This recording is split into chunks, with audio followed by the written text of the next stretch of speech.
Blessed day mga ka-faith friends! Hello po sa inyong lahat. I'm Leilani D. Abistado, ang inyong Gospel Sharer for this day. Our Gospel for today is about faith. Gaano ba kalaki yung tiwala na meron ka para makamtan ang hinahangad ng puso mo?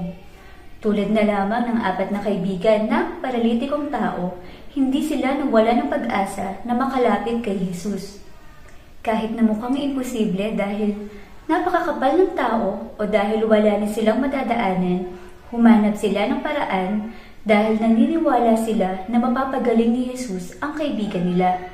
At nakita ni Jesus ang tiwala na meron ang mga taong ito dahil porsigido silang mailapit ang kaibigan nila sa Kanya. Sana maging katulad tayo ng mga kaibigan ng paralitikong tao. Yung mga pangarap at goal natin sa buhay, ipagkatiwala natin kay Jesus. Na kahit gano'n tayo mahirapan, na kahit maraming sakit ang maranasan natin, na kahit halos imposible, huwag tayong susuko.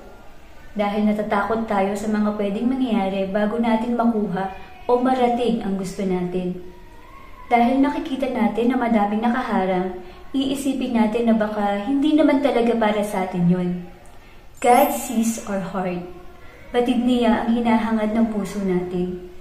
Nalalaman niya yung pagtitiwala na meron tayo para makuha yun. Baka naman kaya tayo nahihirapan dahil kulang o talagang wala tayong tiwala sa Kanya. Yung faith natin kay Lord, yun ang magtutulak sa atin para malampasan lahat ng pagsubok na dadaanan natin sa buhay. At para sa marami pang Word Reflect videos, kindly click the subscribe button or download the Facebook app or visit and register on our website at www.facebook.ph. Keep God first!